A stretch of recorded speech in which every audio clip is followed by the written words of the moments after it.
Good evening, everyone. My name is Dino the Genetic Marvel. This is Where Did the Rest of Me Go? A 30-day series explaining what I've done to change my life and how it led to me losing 160 pounds so far and to continue going.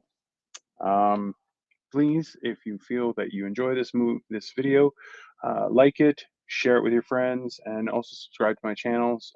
I am broadcasting right now on Facebook, uh, YouTube, and also on Twitch. You can always find me under Dino the Genetic Marvel.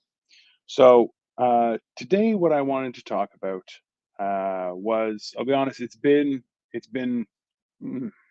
been a day, but it brought up something that was really important was the idea of roadblocks. How you doing, Serge? Thank you. I got home at around 7:38, and I just said, you know what? I'm going to leave the suit on because I look damn good and might as well get some use out of the suit. So, so yeah, this is. I bought a new shirt for this and or for this suit for today's ceremonies, and it's the first time. This is an 18 and a half, and I haven't worn 18 and a half neck in many moons. What's up, walkie talkies are neat. So, um, yeah, roadblocks. I Today is a perfect example of one. We had the funeral talk or memorial for my brother, and took a lot out of me. Took a lot out of everyone. Everyone that was in attendance. Some people were watching via Zoom. There was a very nice turnout. Um, it was good. And this is the thing: the idea that many of us, myself included, have had, um, what could go wrong? A lot. A lot could go wrong. And it's hard not to get buried in the negative possibilities or negative uh, opportunities. So we want to focus on the positive because people say, well, if you focus on the negative, that's what will happen. Maybe, maybe not. But if you focus on only the positive and you get blindsided by the negative, were you really prepared? Valid point. So a lot of the times, and I like to think of it as a childish notion that, it's foolproof or who wouldn't want this to be successful? Lots of people. You know why? Because people just love to hate. I don't understand it. I participate in it, but I still don't understand it. It's one of those things. So, in turn, having a balance between positivity and the anticipation of where weaknesses may lie creates a more hmm, substantial or even durable environment. I know for myself, these past 2 weeks have been up, down, left, right.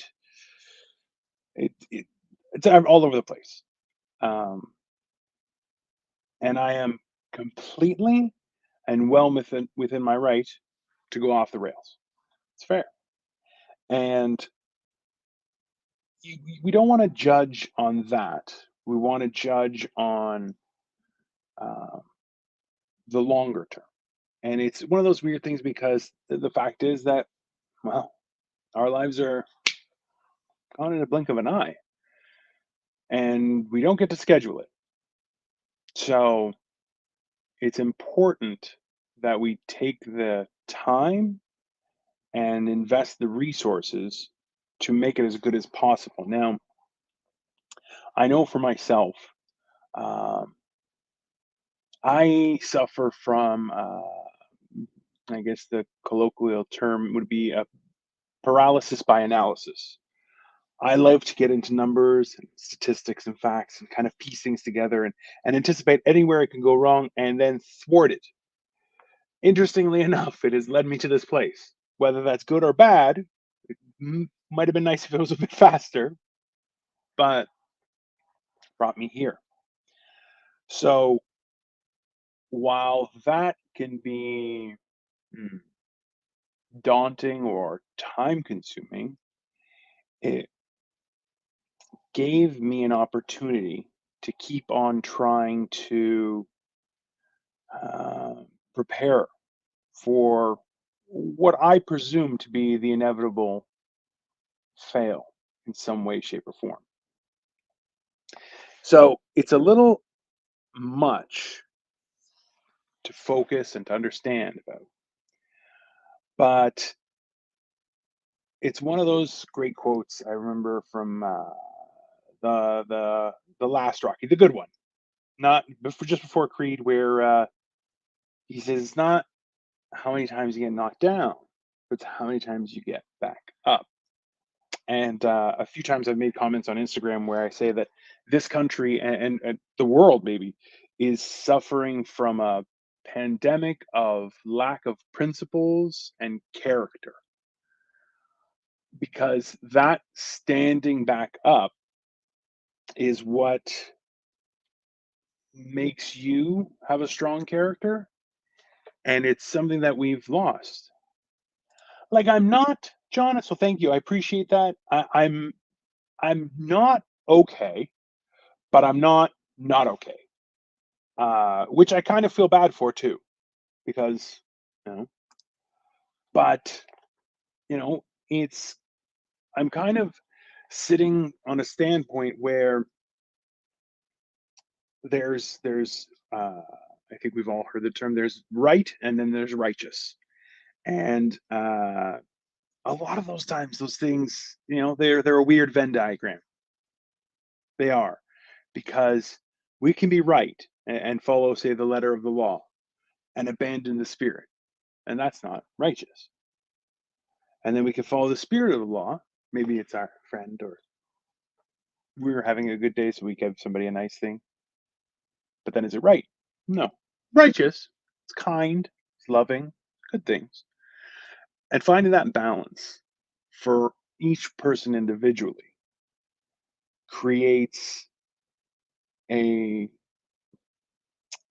sustainability of character.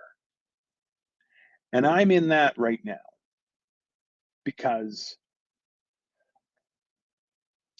it's what are your next steps that decide who you'll be remembered as. But it's worth it. A lot of the times we think to ourselves and say, can I? Will I? Is it my destiny? Fair question. It's one of those ideas where uh, so many uh, mythological stories base the idea that if you knew your fate, you wouldn't be able to have it, because it's a paradox. It's the idea of God being omnipotent. Does he know what you'll decide? Does that remove your free will? So now the question is, what step do we want to be remembered? The step where we give up? Not right, not wrong. It's just life. Or do we want the step to be us standing back up? Hard question. It's one of those things that we can only ask ourselves. One of those things that rely predominantly on our environment, stage of our lives, the support we have around us. And it always leans on the idea of we try and handle those small things in a timely manner, in a reasonable manner, in a kind manner, or maybe to overlook them. I've done the same myself. Who hasn't? But those bills always come. Those favors always come due, and then we find ourselves back where we started. And I would be so surprised if in your heart of hearts, not to share, but if in your own hearts, you didn't, if I said, tell me something that makes you question your character, we don't immediately have something in our mind. Immediately. And we don't want to think about them. We don't want to look at them. We don't want to face them. Well, a lot of people call it the mirror, facing ourselves, which is the most difficult of mirrors to look at. But that's what differentiates us. That's what makes us uh, worth being here. Maybe, maybe not, but it gives us an idea. We can't decide our own fate in a weird, there's, I like to say about myself that a real man decides his own fate. And I've had the good fortune or blessing or whatever you want to call it to have had to choose my own fate a few times in life. I never took it lightly. Um, Never did it perfectly, that's for sure. Uh, but always tried to hold myself accountable that it was my own decision. And uh, we can always look back and wonder if it was right or how it would play out differently. It's a valid question. It's a valid thing, a valid tool to meditate on to help our own focus. And it really uh, comes down to that balance and understanding um, of how we respond to things, because that is, as always, within our control. Uh, I talked about before how when we give that power away to allow people to affect our emotions negatively, of course, uh, we become a passenger, and that's terrifying fate.